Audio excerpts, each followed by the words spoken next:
Welcome to On the Table with Ashley, a podcast where I explore ways in which we can lead more fulfilling lives and amplify human connection by increasing our curiosity and communicating with less judgment and more respect. It is my pleasure to welcome Eric Mendell to On the Table with Ashley today. Eric is a leading expert in the jewelry and watch industry. He and his brother David are co-owners of Kerns Fine Jewelry. For 80 years, Kerns has specialized in fine jewelry, Swiss timepieces, corporate gifts, and tabletop objects.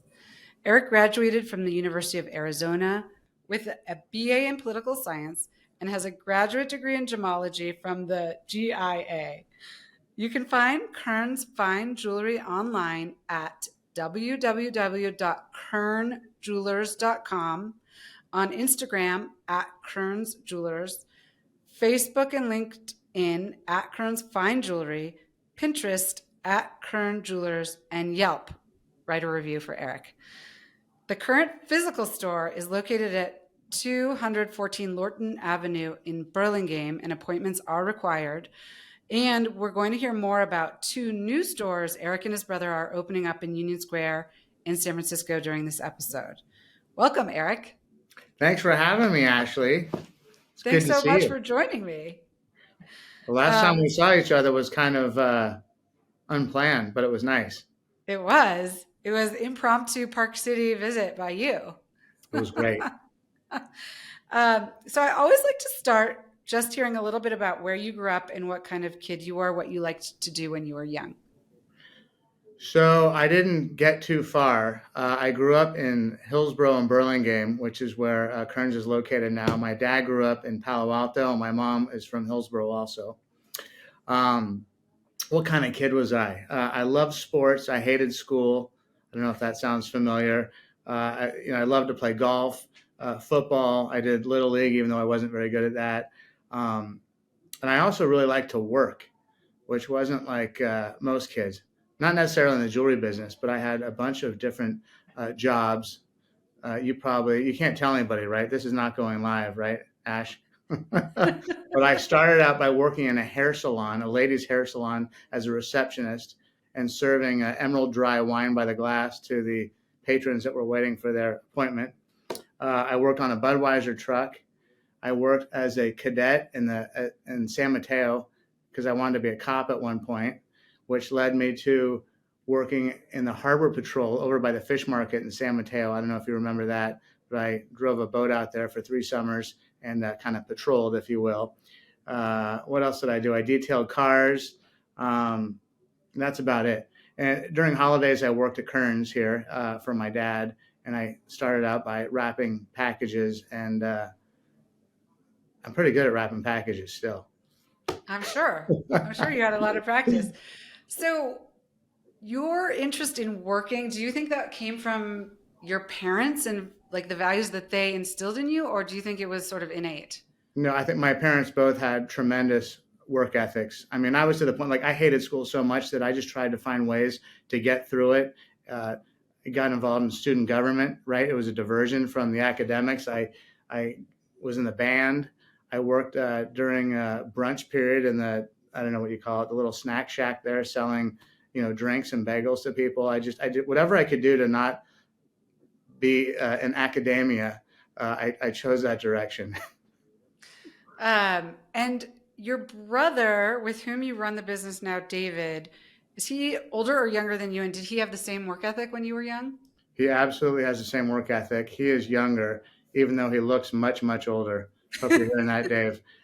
David actually was a drama major and theater major at USC, and he spent 10 years in New York, starred in 2 shows off Broadway until I gave him the ultimatum that $35 a day wasn't enough, and you're either coming back to Kerns or I'm going to move on without you. And he was back here in about a month. That is such a good story. What were the plays that he was in? He was in, the big one was A Stoop on Orchard Street, where I always knew that he could sing and act, but I didn't know he could dance. But he did a pretty good job. And he did a bunch of other smaller shows, but it was really great. Did anybody in your family sing or act or dance? Nobody. That is crazy. Yeah. That's an amazing story. So, Um, and by the way, we have to keep the hair salon thing, and that's amazing. That okay. is so amazing. I love it. I love it.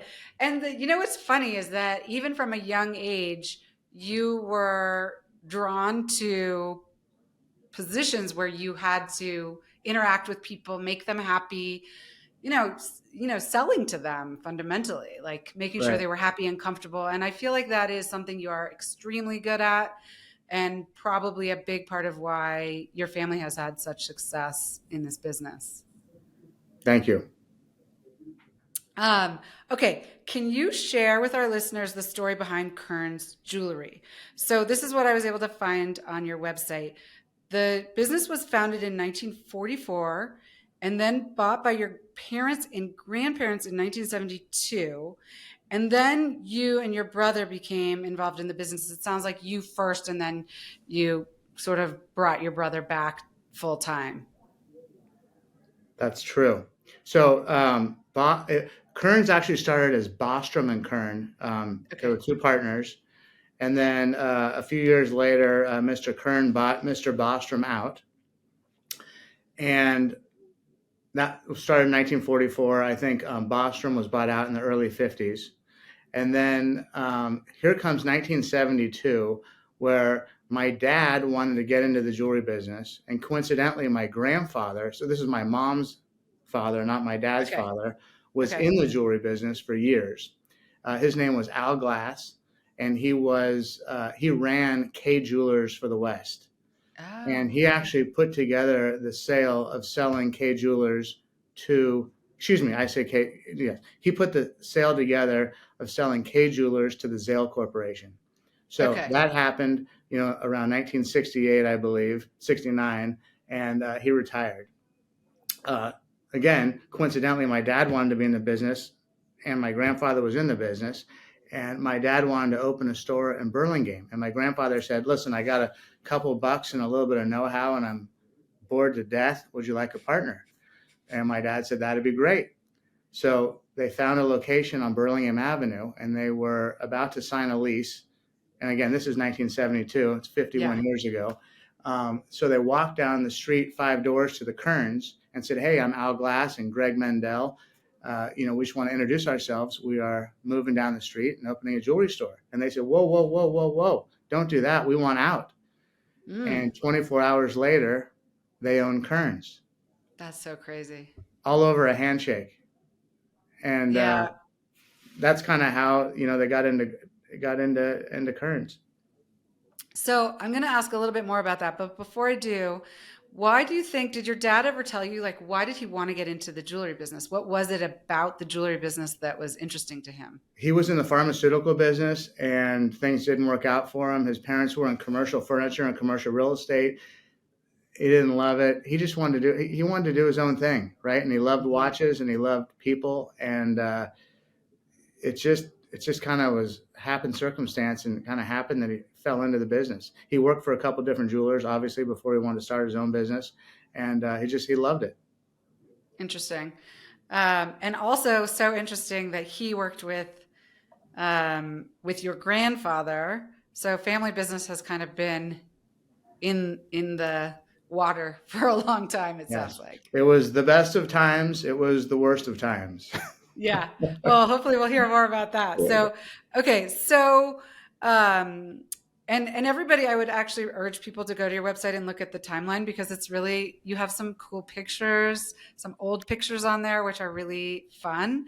And it's just so cool to get to know a family business. I mean, it's one of the reasons, obviously I met you, I don't know, it's been at least a decade-ish.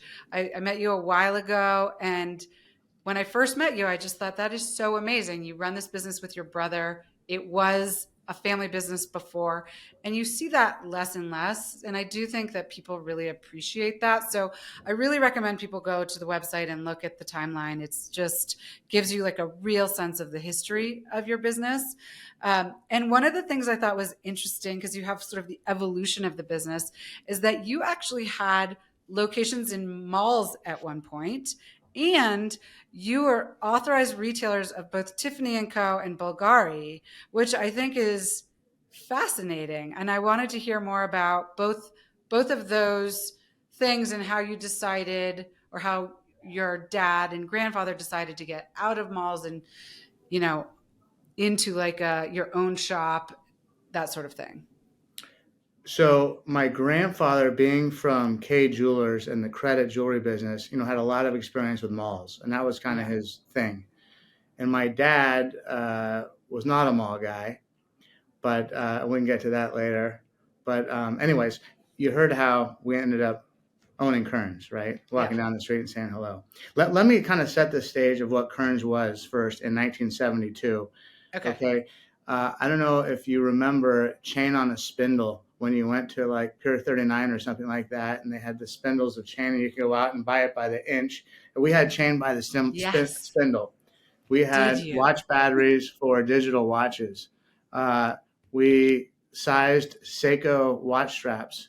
I don't know if you can kind of get a picture here of I'm what getting this the was like. picture. There were ashtrays everywhere in the store, people smoking. Could you like open the shell and get the pearl out? Yes, you could. Basically, you could. We sold out of pearl necklaces where you'd buy one pearl at a time, and 25 years later, your grandmother had a pearl necklace for you. Wow. Um, but that's how it was. Kerns was closed the entire month of July, traditionally when they bought the store. So I mean, it was a different era, right? Yeah. I mean, if you can Yeah. imagine someone being closed today for a month. Our Right. clients would come in and they'd buy something, and they were very appreciative and happy, but they did not want a Kerns box, right? Do you have a different box you can give us? Because it said Mm. Kerns on it, and nobody wanted a Kerns box. Fast forward to, we started on Burlingame Avenue, then we went to Lorton Avenue. Burlingame Avenue, went to Park Avenue. Now we're on Lorton. And during the Park Avenue and Lorton Avenue days, we have had several different brands. Like you mentioned, Tiffany. We were one of the first non-Tiffany stores to carry Tiffany. We had Bulgari. We had a Bulgari boutique. We had Chopard. And I think Mm. all of these brands brought people in, gave us credibility, and put us on the map, right?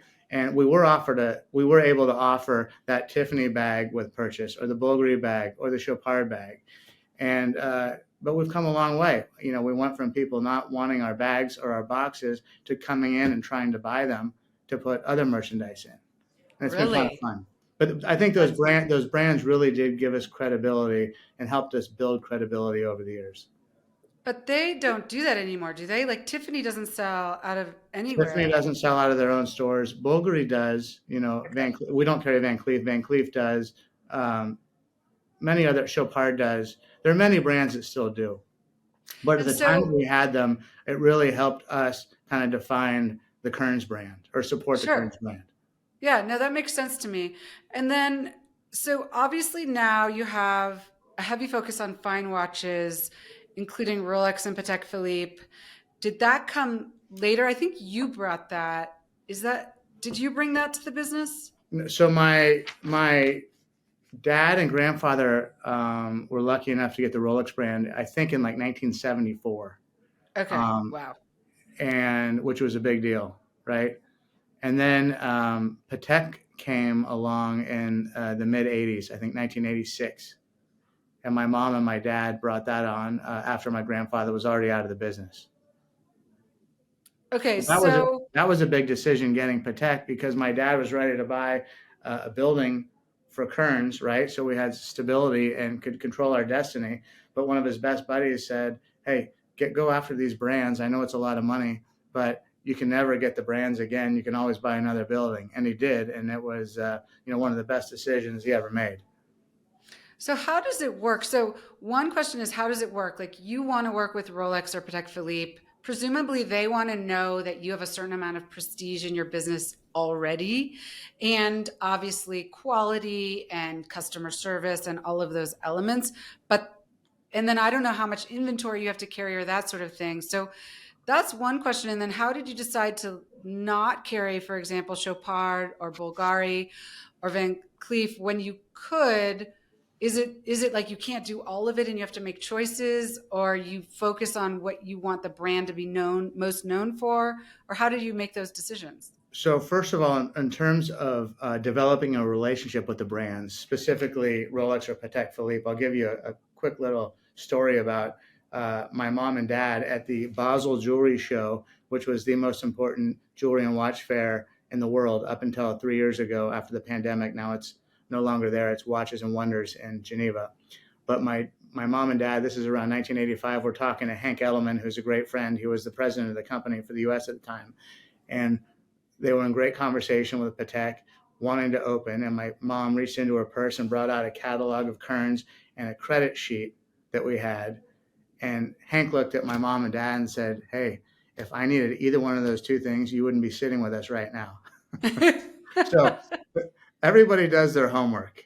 Yeah. And it is a very small industry. I mean, when I think we started with Patek, there were probably 120 points of sale in the United States. Now there's Mm. 40. Rolex Really? had well over 1,000, probably 1,200, 1,300. Now they're down to maybe 350, 380 points of sale. So kind of less is more. Yeah. Experience is everything. Yeah. Showing off the families of watches and being able to do that and give the consumer, the best experience possible is really a priority for everyone. Yeah. And so I'm going to ask you again about like why not do the Bulgari and the Chopard. Um, It, but it, okay. yeah, or go ahead and answer that now. No, I mean, Bulgari and Chopard uh, were great brands to give us credibility, and they were also great, in times that things are so good that you can't get enough product, if you will, right? And this is nothing against Bulgari, nothing against Chopard, but in 1998, before the dot-com boom, and people were walking in buying 3 and 4 Rolexes at a time, 5 pairs of diamond earrings. I mean, there literally was a shortage of jewelry and watches, at this level of the business and the guild level. There was Chopard with the happy diamonds that float around. There was Bulgari with the tuba gas. But when things kind of blew up, after 2000, there was less demand for it. It served its purpose with Kerns. They're great products, great companies, but we Yeah. kind of moved on. You can't be everything to everybody, and we chose to be much more specific with Rolex, Patek Philippe, and high-end diamond jewelry. Yeah. And do you find that in that those items are more recession proof? So if people aren't jumping to buy the Bulgari or the Van Cleef or whatever, that they're still coming to get their Rolex or it's like a special gift and they're still. Rolex and Patek Philippe, I would say, are as recession proof as possible. Nothing's recession proof, Yeah. Yeah. but yeah. And again, you just can't. It's better to have fewer SKUs, but be the best at what you can be. Yeah. Right? You can't be everything to everybody. And then I know that you go to Switzerland, I mean, probably several times a year, except during COVID, probably. But so you have a relationship, an ongoing relationship with these houses. And can you just talk a little bit about that? I think it's so interesting and it's got to be a fun part of your job. It's a great part of our job, and you know, Patek and Rolex both are one of the few independent watch companies that are still in existence. Most companies are parts of group, whether they're parts of the Swatch Group or LVMH or Richemont, and there are many different factories sharing parts with each other. They have, you can have the president of one company bounces to the next, to the next, to the next, and with these larger conglomerates, at the end of the day, their goal is for their stock to go up and please their shareholders. Right. With Rolex and Patek, Rolex is owned by the Hans Wilsdorf Foundation, which Hans Wilsdorf founded Rolex, and Patek is owned by the Stern family, who's owned it for years and years and years and years and years. And there really is the sense of value, a sense of pride. Relationships are much different when you're dealing with people that have independence in this industry. Yeah. And every And decision they make is about making the best quality product possible and getting it, onto the right wrist, not Yeah. making as many as possible and as many wrists and ankles and toes as possible to get a watch on. Yeah. Well, actually, let's talk about that because I know, and I think Patek makes far fewer watches per year than even Rolex, but they both limit production, which I think is to focus on quality. It's like this is how many we feel like we can make at our quality level. Is that the right way to think about it? 100%. I mean, Patek this year will make roughly 70,000 watches for the entire world. Um, 25,000 of those are probably going to be ladies' watches with quartz movements, okay, which the quartz movements are unbelievable. They're made to work like an automatic movement, but there's probably a little bit less labor intensive.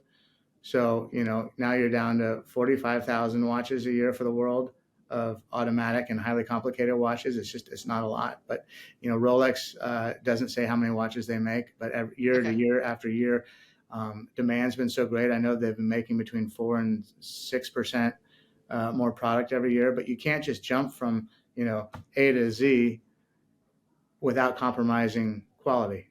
Right. And neither brand will ever do that. And have you seen when you go back year over year, do you see the same people continuing to work at these companies? Is it more like not family, but more, I don't know, You like, hit the nail on the head, Ashley. I mean, they are family, and it's so okay. wonderful to work in a business like this where you're dealing with family, and Yeah. it's special. It's very special, and Yeah. everybody, on both sides of the business wants to do the right thing and doesn't want to let each other down. It's a partnership. Yeah. That's so nice in this day and age.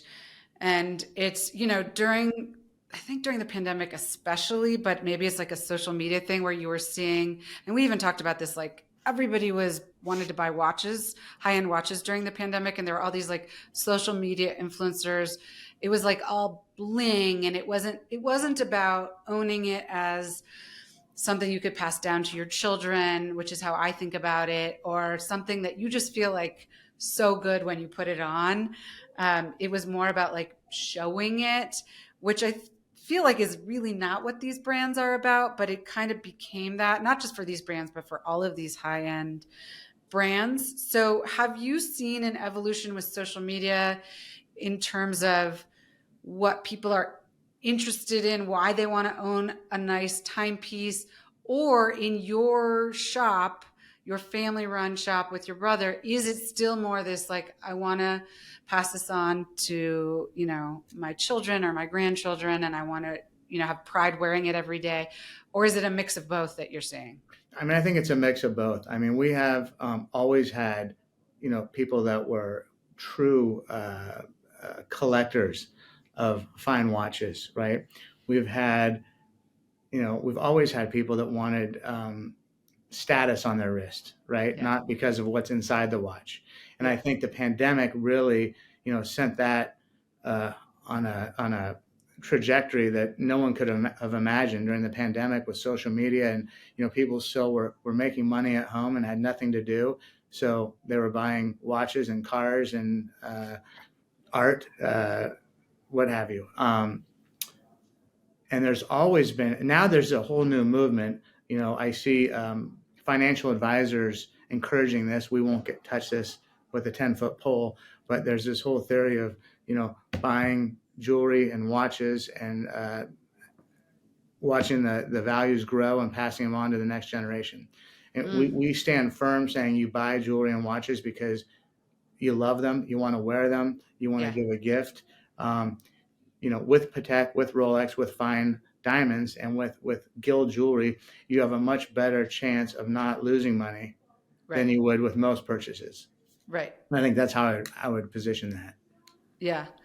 And then the other thing that I saw during the pandemic was it was harder to get a Rolex or a Patek Philippe, and especially if you wanted like a certain one. And I would imagine, I think you said they have 70 points of sale in the United States today or something like that. Patek has 40. Yeah. 40. Okay. 40. So and that's obviously in the United States, they have to deal with the rest of the world as well. But how do they allocate like what inventory you get? Can you request, like I have a client who's a very good client and wants this particular, world time, or they want this particular watch. And do you have the relationship where you can get that? Or sometimes is it, okay, this is what I get, and I can only put in those special requests sometimes? I think it's all true, right? I mean, we can lobby as much as we can. Obviously, if somebody is a true connoisseur and collector and they have a history with the company, there's going to be an easier, not necessarily guaranteed allocation, but an easier time getting an allocation of something when they have a proven history, right? Okay. They're known for wearing the watches, right? They're not known for buying them and reselling them, right, to make a profit. But we do things the right way, and I think our clients are generally very happy and really taken care of. Yeah, well, I can vouch for that. Okay, let's see. What do you think? What has surprised you about the change in how people are thinking about and buying fine watches or fine jewelry since you and your brother have been running the business? I think the biggest surprise is not really how they're buying or not what they're buying. The surprise is actually there's one surprise of what people are buying. Gem set watches and jeweled timepieces, whether they're sapphires, diamonds, emeralds, other colored stones, have become hotter than hot. And I used to think that it was something that only people in Vegas would buy, right? Blingy, but it's become a fashion statement. It's become, some of the most sought after watches on the collector's market. And, that's really changed over the last 10 or 15 years, which has been surprising. Now it's kind of the norm, but it really was surprising.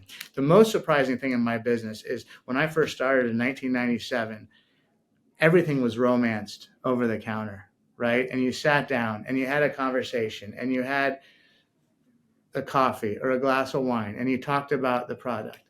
And things over the last 10 or 12 years have gotten so transactional, and sending a text and I want this, and it's $1 million, or an email and I want this and it's $150,000 and I don't have time to talk, just text me. That has been the biggest surprise, I think, really over my tenure here. But I think Kerns, I think Rolex, I think Patek, I think many other brands are trying to get back to that romance of the industry and, really educate people on what they're buying, why they should be buying, this versus that, having a coffee, having a glass of wine together, and really making it a luxurious experience. Well, again. And, a lot of what I'm trying to do, both with this podcast and also my brand, Amatand, is focus on human connection. And when you do that, when you sit down and have a coffee or a glass of wine and you talk about this watch versus this watch or these earrings versus that earrings, you are connecting with people. And I would say personally, because I used to live in the Bay Area and now I live in Park City. So I used to come and see you in person.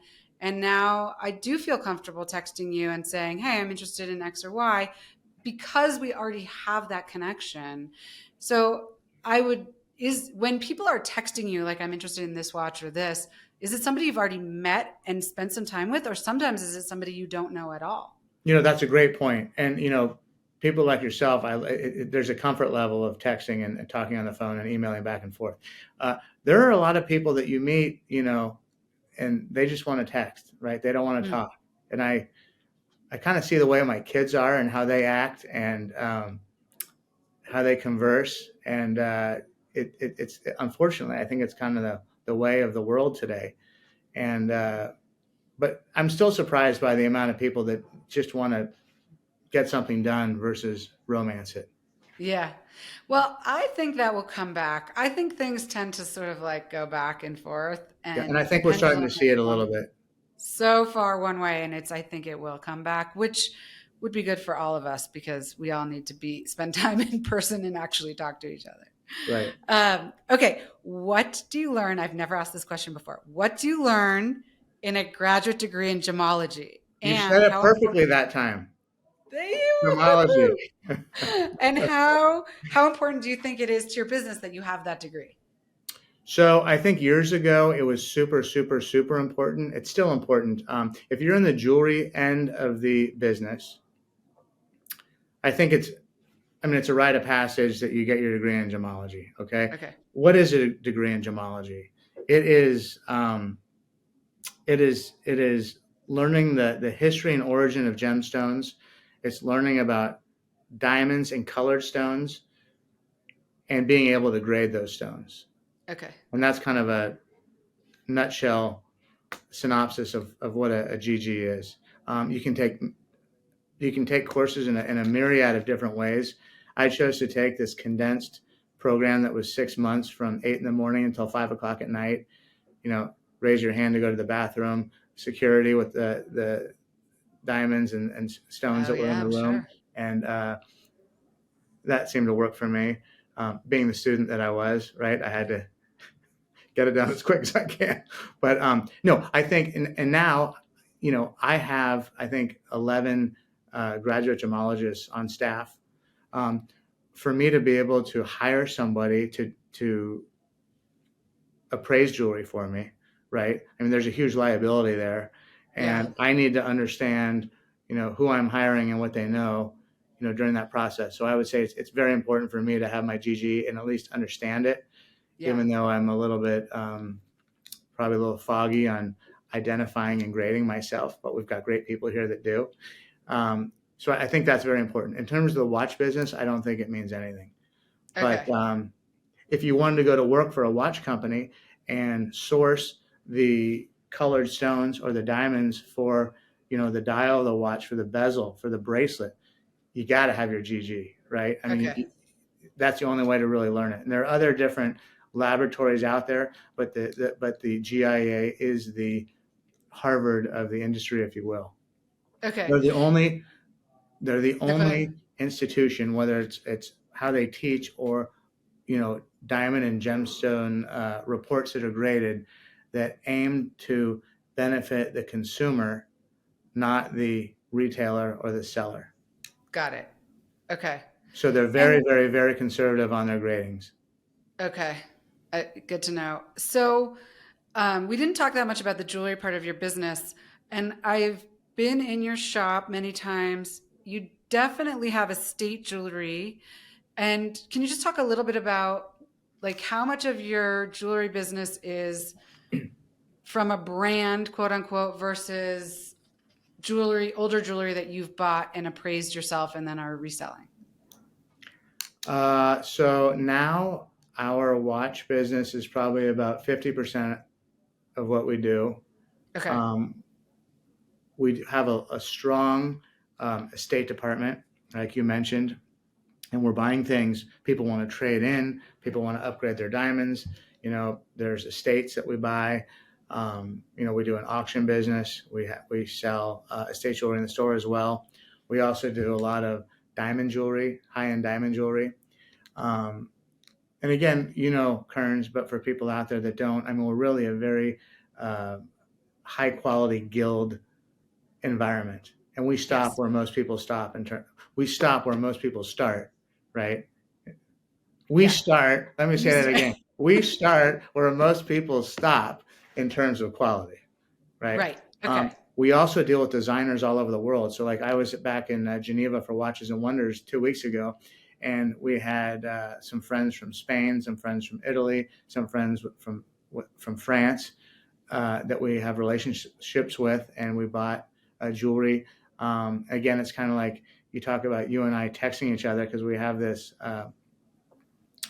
trust and connection and friendship, even though we don't live next to each other. So these people over the years, they can show me a drawing, and I'm going to know exactly the quality that we're going to get once it's made, and I trust them. And we press play, and they make it, and it shows up 6 weeks later via Brinks at Kerns, and it's beautiful. And but these relationships don't happen overnight.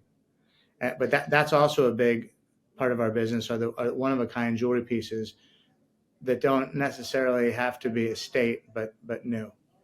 So you have one of a kind pieces. Do you do them on commission? So like I come in and I say, I'm turning 50. I would like X, Y, and Z, and I would like this color stone, and I would like it to be this big. And then a designer or an artist actually designs it and fabricates it? Or do you work with these artists slash designers? You have them fabricate one of a kind pieces, and then you know that you'll be able to sell them to your We do clients. both. We do both. Okay. Okay. 100%.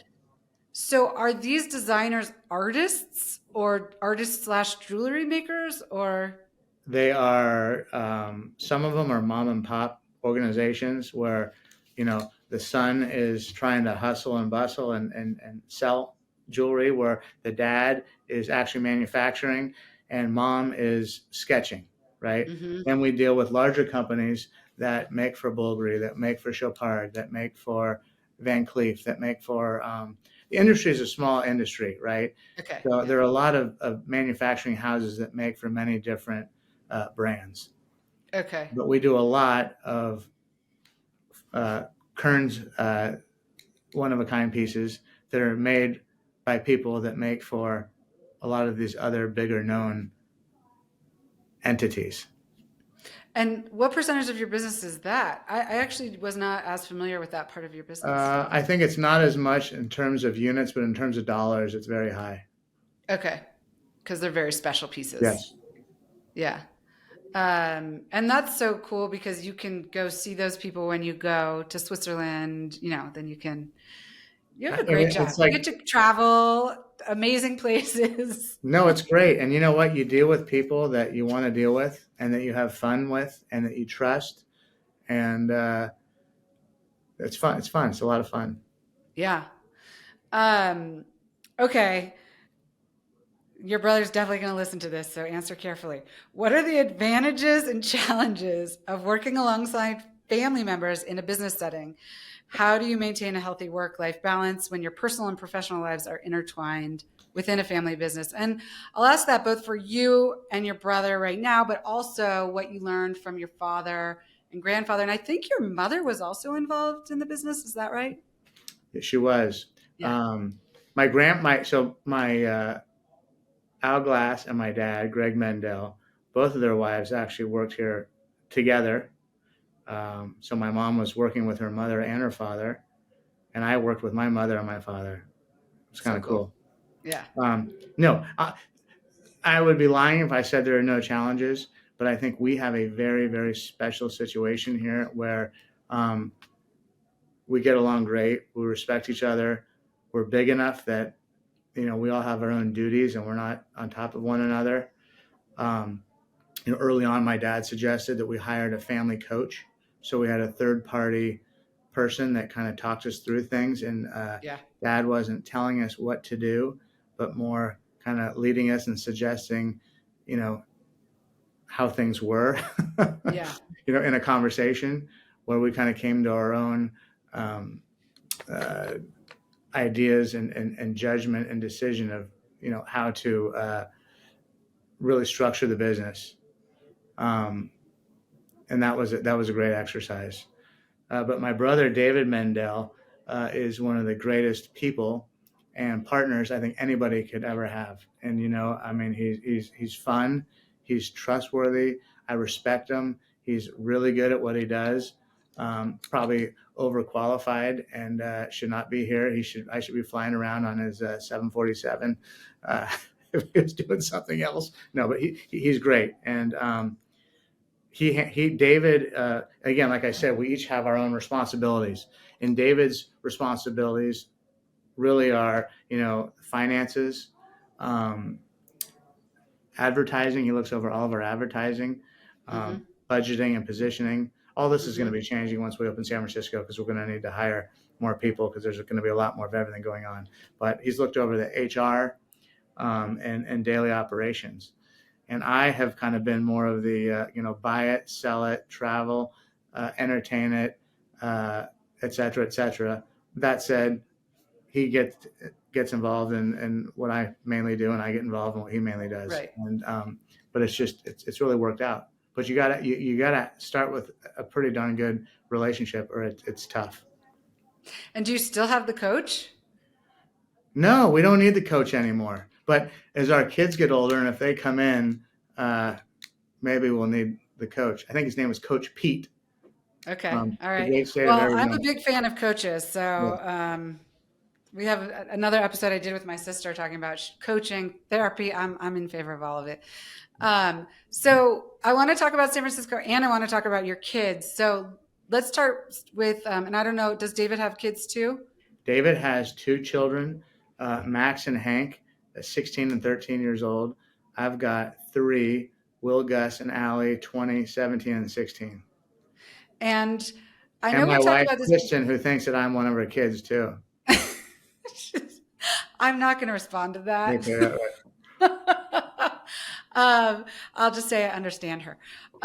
So I know we've talked about this once before, and I wonder if the answer has changed, but do you think any of your children will want to come into the business? Have you and David talked about that and how you would structure that? And I mean, with 5 kids, I mean, I don't know if they could all come into the business or not, but also just are they interested or not? So to start, I'll say I hope they do. Yeah. And we wouldn't be doing these 2 new stores in San Francisco if we didn't think it was likely, right? Okay. And it's really, we needed to have a real succession plan in place to make this move, right? Yeah. And Will, my 20-year-old, called me about a month ago and said, "Hey, Dad, I'm thinking about signing up for this class about something to do with family business and working in a family business or something of the sort." And I just hung up and told my wife, and I almost started crying. I was so excited. Oh, But it's kind that's of so happened sweet. organically, right? Versus Yeah. saying you're coming into this business, which Yeah. they can do whatever they want. But I sure hope that this is something that they could do. And again, kind of how my brother David and I work, and we have different interests and we have different specialties. I can already see in the 5 grandchildren, they each have kind of a place to go and a specialty that I think they would thrive in, which is, so it's exciting to see. So there would be a place for all 5 of them if they're interested. And you must have had some kind of conversations because the San Francisco expansion, and let's talk about that next, is a pretty big expansion. I was in San Francisco over the holidays and I saw, I don't know what you call that when they, before you can see the store and they've got something up, A a facade. facade, and it said Rolex and Patek Philippe. They're right next to each other. Is it on Bush? No, it's on Post Street. On Post Street, Corner of right off Post of and Union Square. Stockton. Post and Stockton. I mean, prime location. And San Francisco has obviously undergone some challenges, shall we say, especially during the pandemic. And it's come back to a certain degree. I think actually the high-end stores seem to be coming back, but a lot of the other stores don't. So I'm interested in your thought process in expanding there, when you're going to be open, and yeah, how will you manage those spaces? I mean, it's not that far from number of miles, but with traffic and everything, the geography is still like not that easy. Mm-hmm. So I do think that San Francisco is on its way back. I have a life in San Francisco. I mean, I spent a lot of time up there, lots of friends. It's not something that's this new endeavor for us. Luxury sales in downtown San Francisco have never been better, right? Okay. And San Francisco gets a lot of bad press, as it should, but so has Los Angeles, so has Chicago, so has New York. You see all this press, and you've lived here a long time, and the Tenderloin has always been the Tenderloin, right? The Bayview has always been the Bayview. 6th Street driving into town has always been 6th Street. And that's what you see on the news, and that's what people are just, they won't stop talking about. But if you look around and you look at Union Square, it's coming back. If you look at the Embarcadero, it's beautiful. If you look at, the Marina, Union Street, Pacific Heights, Presidio Heights, you look at, there's so many great areas of San Francisco and so many great people live in the city, and, business is great in San Francisco, and people want to shop. And we still have, travel. We are a local. Go ahead. People travel to shop in San Francisco, I think. People travel to shop in San Francisco. Yeah. But, one of the things is, in order for us to have gotten more allocation, specifically with, watches, we had to open another location, right? Because that translates into allocation. And there's a need in the Bay Area. I mean, there's millions of people in the Bay Area going from across the Golden Gate Bridge down to Gilroy, and it all flows together. Yeah. So, how much of those stores do you think will be sort of out of town travelers coming in? And because the stores, will they say Kerns and Rolex or Kerns and, how will that work? Um, Patek will say Patek, Kerns will say Kerns, but they are both owned and run by Kerns. Okay. Did I say that? Rolex will say Rolex. Rolex will say Rolex will say Rolex. Rolex. Patek will say Patek, but they are both owned and run by Okay. Kerns. And Yeah, I think that that helps in terms of out of town travelers because they come and they just see Rolex or Patek. right. They don't know Kerns It does. And look, necessarily. and tourism is great. I mean, our goal is to get as many watches on local wrists as possible.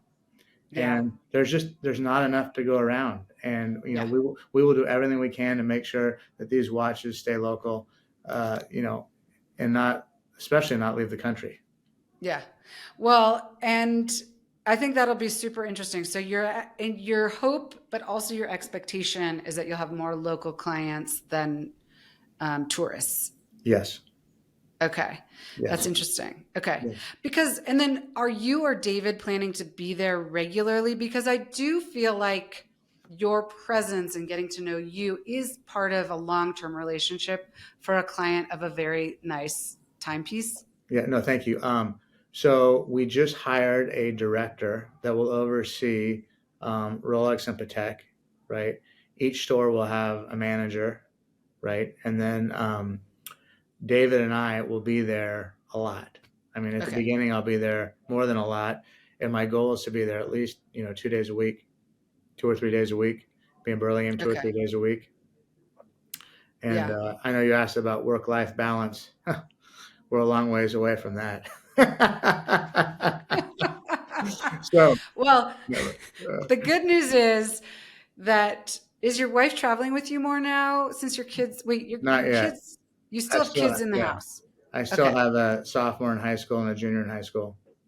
Okay. Well, hopefully once they're off to college, then your wife can come with you on these trips and it can be, I call it work-life design. So it's like you're on vacation and you're working or, Yes, and she's lobbying for a place in San Francisco too. So, smart woman. yes, I like her. yes, Well, and it sounds like it will make sense because I don't know if you've done that commute every day, but I used to do the commute from San Francisco to Mountain View, and it can be in Palo Alto, it can be a very long commute. So you're yes. probably going to want the San Francisco place. So it's probably not a bad time to buy in San Francisco, I actually. think it's a good time. Yeah. Um, okay, let's see. From your website, it looks like Kerns Jewelry contributes to a number of local community organizations. Can you talk about how has evolved, how it's central to your ethos and vision? Was it part of something that your dad and grandfather and grandmother and mom put in place, or something that you and your brother put in place? And then have you and your brother changed it since you took over? So philanthropy has been very important to my family. Starting with both sets of my grandparents, to my parents.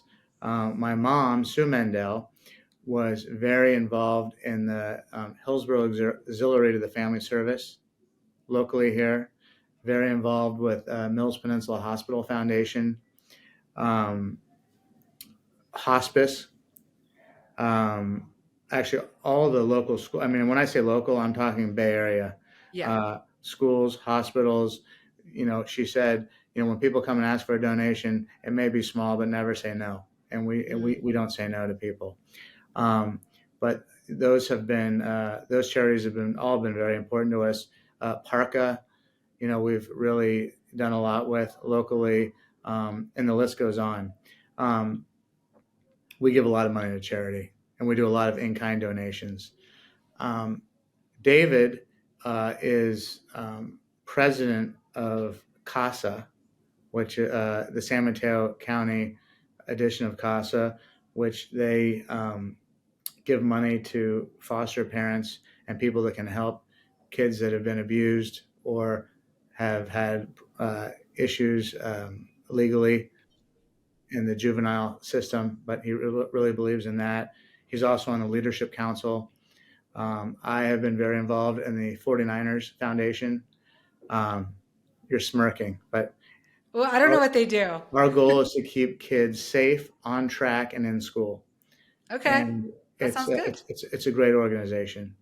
And they give to different schools. They give to different charities. They used to have their own academy. Really a great foundation. In fact, I'm going this weekend to their main event in Carmel Valley to Golden Getaway.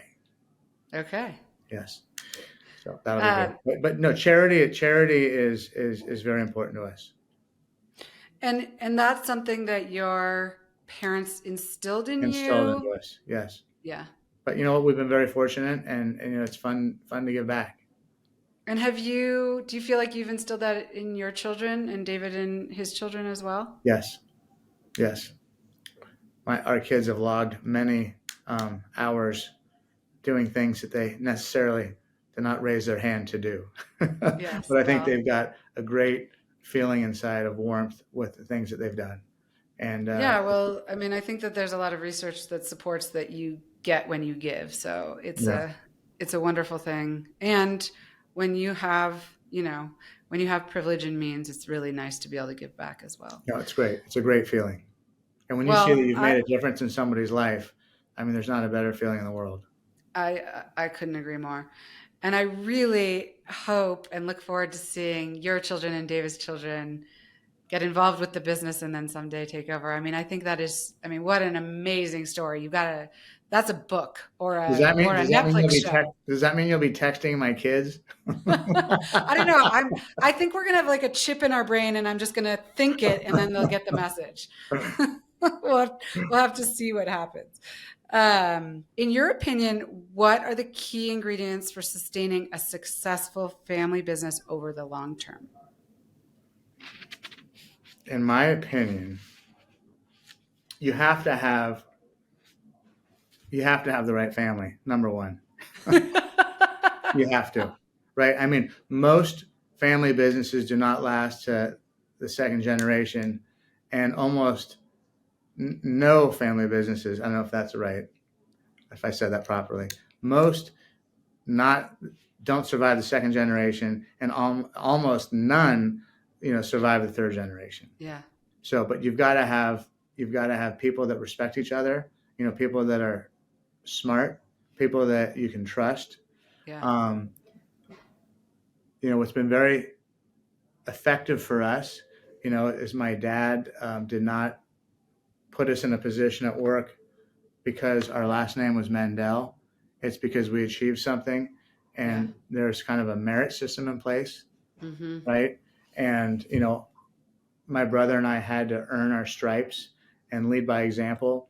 And I think we earned respect of our coworkers and our employees by, doing what we did. I mean, I was out sweeping the floor on the first day of work. I was cleaning a toilet if there was a problem. I was wrapping packages. I was washing windows. I was driving down to, Big Five Sports to go buy a rubber watch strap for someone that we didn't have in stock, but my dad wanted to get it on Mrs. Jones's doorstep by 6:00 at night. I mean, we did it all, but you got to have that motivation, and you have to have the drive and the respect between all family members to make it work. And it's magical when it works, but I understand why it doesn't always work. Yeah. Yeah. Do you have well, I guess you did just kind of give advice to people who are considering joining or starting a family business, but maybe you have some other sort of tips, like even for your children or David's children. Are you going to ask them to go through an exercise, not just in terms of do they have the skills to join? Because I'm sure you said they each have, elements that you think that they could contribute, Right. but what they should think about before making the commitment to join, and how you think about what that becomes as a whole, because every time somebody joins, things change, right? Right. So when I graduated from the GIA, the Gemological Institute of America, my dad said, "So what are you going to do?" I said, "I guess I'll give it a try." And he said, "That's great." I said, "When do I start?" And he said, "As soon as you get yourself a job." And I said, "Well, I thought I had a job." And he's like, "Nope." He's like, "You got your degree in gemology." And he said, "Why don't you work for another jewelry company or another retail operation for 2 or 3 years, get some experience, learn what to do and what not to do, make some mistakes. And, then, we'll talk about you coming back to Kerns." And I said, "Come on." He said, "Nope." So 2.5 years later, I'd worked for Ben Bridge in Cerritos, California. And I worked for Morgan and Company Jewelers in Westwood, California. Okay. And I had a friend that was going to Argentina to live for a year. So I called my mom and dad and said, "Hey, I'm moving to Argentina for a year." And they said, "You can't do that." And I said, "Why?" And they said, "Because we have an opening at Kerns." And I said, "Well, I'll take that opening when I get back." And they said, "It may not be here when you get back." And so I came up to Burlingame instead of going to Argentina. But, it wasn't an option to just come into the business. And my kids will have to do the same thing. But my advice is you're going to get frustrated. I mean, no matter what, and you have to be patient. I mean, I can tell you that after a year and a half of working here, I started going to night class, and I took the Anthony School of Real Estate to try to get my commercial real estate license, because this was so terrible, and dealing with some family and et cetera, and blah, blah, blah, blah, blah. I never took the test, but my wife and I got into flipping houses from it, and we did, I think, 12 different houses. Oh, wow. And had, some couples go to movies, right? We Yeah. put floors and painted and things like that. But it was fun. But again, and it was kind of like what I did in school. I tried to find a way to make the best of a situation and get through it. Yeah. And so to people going into family businesses, and you get rough spots, or you're going through rough spots, rough patches, try to find something that's going to help you get through it, because if you get through it, things are going to be great. Yeah. Yeah. And there's maybe get a coach. frustrations. Get a coach. Yeah. That's right. Yeah. Okay, before we move on, and I want to talk a little bit about the gifts that I sent you, and then I have 5 questions I ask every guest. Is there anything that I haven't asked you about Kerns, about your family business, that you would like to share? What would I like to share here? I talked to you about kids coming in.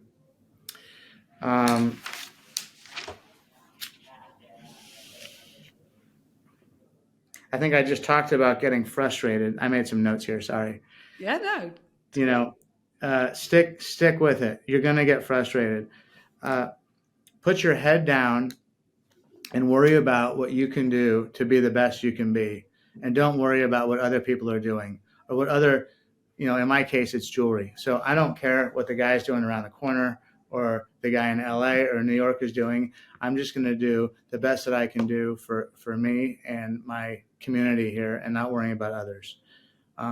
Especially younger people coming into the business, into a family business, and they see people, gain tremendous success, especially quickly, and they've got their friend has a new Porsche, or they bought an airplane, or they're going here on vacation, or this or that, and thinking, what am I doing? Did I do the wrong thing? I mean, I had friends that were in tech, financial services, thinking to myself, I went into the wrong business.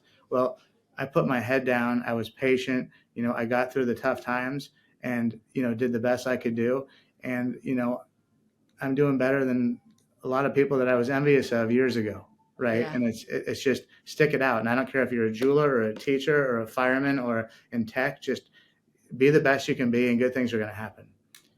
I think that's my main message. That's a pretty good message. That's a very good message.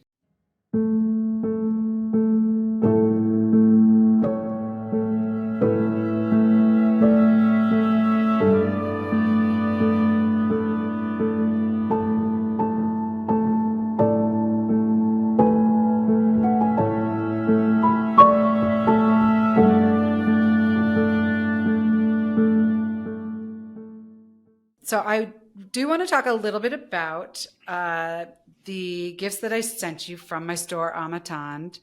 Um, so I sent you 4 of our smoke crystal tumblers. These are made, it's a collaboration with a small family-run glass company in the Czech Republic called Klimchi, and it's our own design.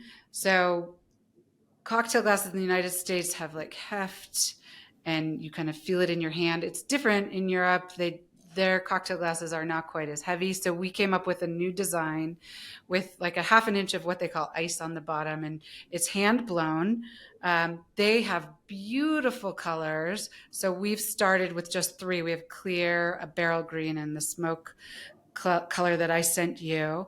They can go in the dishwasher as well. So everything that I'm making, I'm trying to make beautiful but also practical, so it can go in the dishwasher or the microwave, and so they're easy to use.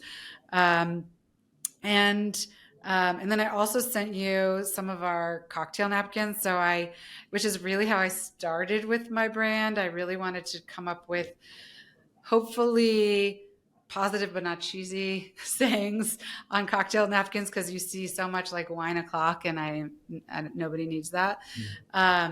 So would love to get any feedback you have on what I've sent you if you've had a chance to use them. Because we are designing our own products, it's really helpful to get feedback because we can iterate on them, because we do pretty small production at this point. So let me start by saying I love to make money and I love to spend money, but I hate to waste money. And I am the king of using a paper towel and folding it as a cocktail napkin. And my wife gets so mad at me. So when I brought home your cocktail napkins, she was so excited. She thought I turned over a new leaf. And so that's a number one. And I thought that the napkins that said time is more important than timing were very apropos to the Yes. jewelry and watch business, which we love. Yes. Anyway, the cocktail napkins are great, and I'm not kidding about the paper towel habit that I have. But I think because of you, I may change that habit. Great. The glasses I did not like, and I just have to be honest. Yeah. I got so hungover when I poured a vodka in one of those glasses that I think I had 2 glasses. So I'm mad at them, but they're beautiful. I love holding them in the hand. Honestly, no, they're beautiful. The heft that you talk about is great. I didn't know that you could put them in the dishwasher. I did anyway, and they seem to be fine. I don't think about things like that. I probably should. But no, in all seriousness, I mean, the glasses are great. I think the napkins are great. And I'm excited to see what your next project is. Well, those glasses are great when you put a big ice cube in it, if you do something like, because it takes up a lot of the volume. But it's funny because we have thought about doing a smaller glass as well, because I do No, think the that glasses are perfect. They're perfect. Okay, well, thank you for that feedback, and I'm really glad to hear that you're enjoying the cocktail napkins. At the end of every episode, I like to ask my guests the same 5 questions. So the first one is, as we explore in my brand, Amatand, objects can hold a lot of meaning for us, and they can tie us to the past, enable us to enjoy the present moment more, and even take us into the future. Can you share an object from your life, whether you still have it or not, that holds a lot of meaning for you, and tell us why? And before you answer, I'm going to say, and I've never done this, but you helped me with an object or 2 objects that were old watches of my father's, who's passed away. It will be 10 years in September. And you completely reworked the watches. I mean, they are gorgeous. And my sons each have one of those watches. And for me, it is a way that I take something from the past and bring it into the present and even into the future. So I'm so grateful to you for helping me with that, because every time I see them wear those watches, it's just like, I'm going to cry right now. It's just like memories. And I say, like, objects can be vessels for memories, and watches, I think in particular, can do that. So that is just a story that I wanted to share. And now I would like to hear yours. So that was a great intro, and I'm going to piggyback off of you with this. So when my grandpa, when he and my dad got the Rolex line in, the early 70s, they both bought a gold Rolex date watch on a gold bracelet. And I remember seeing that watch on my grandfather his entire life. And he was more than just a grandfather, right? Uh, Parents worked very hard, but my parents were great parents too. But my grandfather would show up, see out of the corner of my eye at a golf match or a football game, or he was always there. And he didn't have a son, so I was kind of David and I were both sons to him. Anyways, fast forward, he wore this watch every day of his life, and I just remember seeing that watch on him. And the day that he died, I was at the hospital with my grandmother. She pulled it off his wrist, gave it to me, and he'd already had his initials put on the top and my initials underneath. And I never cried harder in my life. And so I have this watch today that my wife has kind of stolen and had the band shortened on. But we had a family event last weekend, and she wore it, and I saw her rubbing it, during the event. So like you say, Yeah, it's pretty cool. It's a very beautiful I'm in a story. business, that I'm very lucky because so much of what we deal with are family heirlooms or can be family heirlooms, right? Yeah. And, when somebody passes, unfortunately, and you get, you see your bank account go up, that's great, but what does it mean? Nothing, right? But to have something like this, if you ever need support or you need comfort and you can rub your ring or rub your watch or look at and my kids want this watch. It's going to be a fight, but probably go to my daughter. Well, okay. First of all, you've just said that on the air. But second of all, I'm actually doing a couple of episodes in September on death and dying and like preparing for death to honor my father on the 10-year anniversary of his passing. And I'm having somebody come on who's going to talk about what are called ethical wills, where you actually like describe like why I gave this watch to my daughter and why this is going to you, my son, and my other son, and kind of tells the story of those reasons so that there's not like hurt if somebody gets something and somebody doesn't, and that they can understand it. And hopefully you have enough beautiful heirlooms that you can spread that around, and I'm sure you do. So that probably will be less of an issue for you than it is for other families. I just want a lot of time before we start giving these away. Yes. Although there's also, and I'm going to forget the word for it, but there's this Swedish word, which is basically like as you older than we are. But when you start to get older, you actually start to give away your things so that it's not actually when you die and that you're dying with much less, which I think is actually a lovely concept and idea. No, and you get to see these people enjoy what you're giving them. Yeah. So anyway, long way away either way. Can you share a favorite tradition? It could be from when you were young or something you do with your wife and children today, something to do with the family business, anything at all. Traditions. Hawaii was very special to my family growing up, and that's kind of become a tradition for our family. I haven't been able to do as many family trips as we used to, but we used to pop over to Maui a couple times a year. We rented the same condo. It was the same. It was just our special place. And it was a place that, my phone went off. I looked at it in the morning once and at night once, and my kids were happy. Kristen was happy. Everybody was happy, right? Yeah. Maybe that was the last time we were all happy. I don't know. I'm just kidding. No. But that was a tradition that, and I can't wait to go back. Another thing, it's all about family time together, right? Yeah. And your products are all about entertaining and encouraging people together and family. 49er games are near and dear to our heart. And it's not because I love the 49ers so much, which I do, and my whole family does, but it's one of the only things that when everyone gets an invite, everybody's there. Everybody's at the tailgate. Everybody's sitting together. Everybody's cheering together. Everybody's happy, hopefully, at the end of the game too, right? But it's just something that our traditions are about getting people together and having something that everybody enjoys. Yeah, I love that. Well, this is not directly related, but are you in a phase in your life where you enjoy entertaining in your home? Why or why not? Too much. And I grew up, my mom was the ultimate entertainer. And give us a reason, we'll have you over. We've got the wine, the barbecue's going. Well, call in a caterer if we need to, but it could be the Academy Awards or a sporting event or celebrate somebody's achievements or Tuesday night.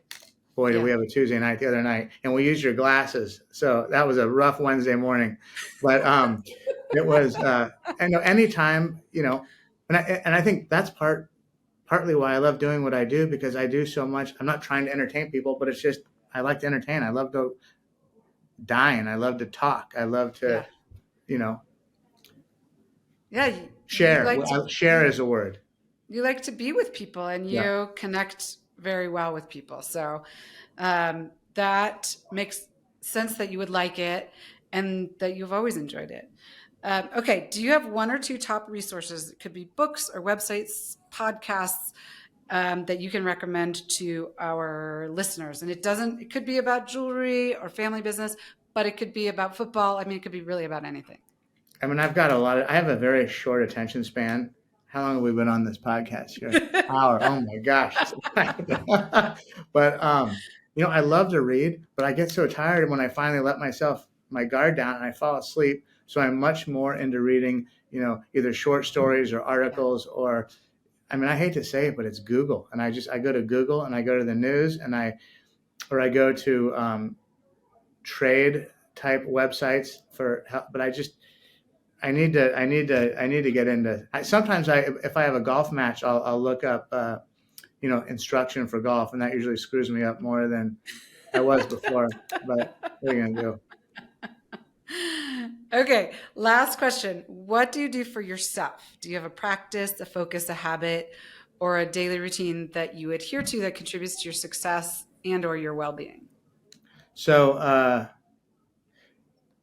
habit that I have that I would like to recommend is old school. You're an attorney. Yes. Okay, by trade. Yes. Did you ever use those big legal size pads of paper, or do they just call them legal size pads of paper? No, I've used them. You use them. Okay, so I have one. I've got them all over my desk here. Every morning, I make a list of what I need to do for the day or for the week. And I can put this in my phone, on my calendar. I can do that. It doesn't mean anything. I make a list on this legal size pad of paper, and I check things off as I go along. And if I put it on a legal size pad of paper, I'm going to get through everything that day. If I don't have it on that pad, it's not going to happen. And if I get through everything, it's usually a pretty good day.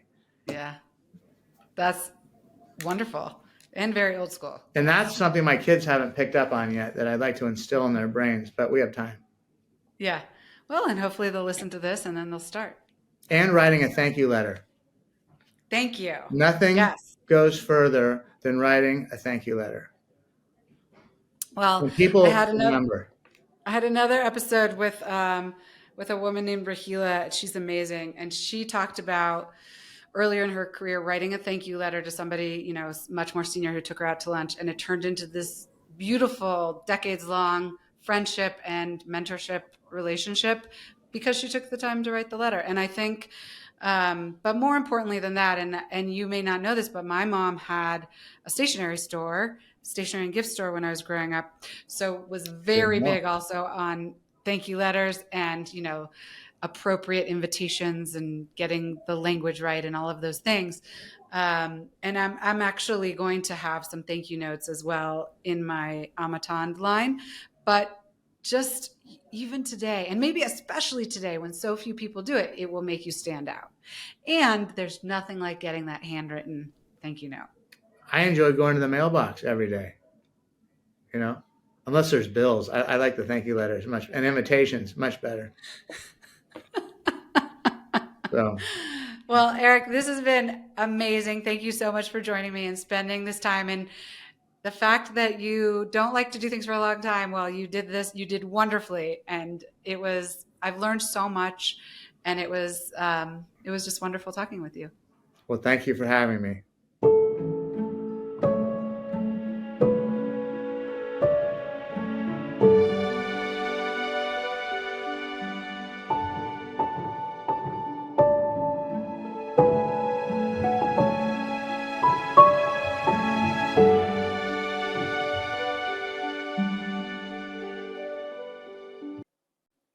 Thanks for listening to an episode of On the Table with Ashley. Subscribing to, rating, and reviewing our podcast helps us to continue to record great interviews. So please subscribe, rate, and review wherever you get your podcasts.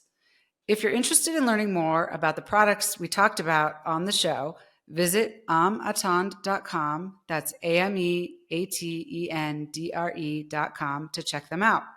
When you become a member by sharing your email on our website, we'll share special discounts that relate to products discussed on each episode. Finally, email us at reachoutanytime@amattendre.com with thoughts you have or ideas for topics or guests for future episodes. Thanks for listening.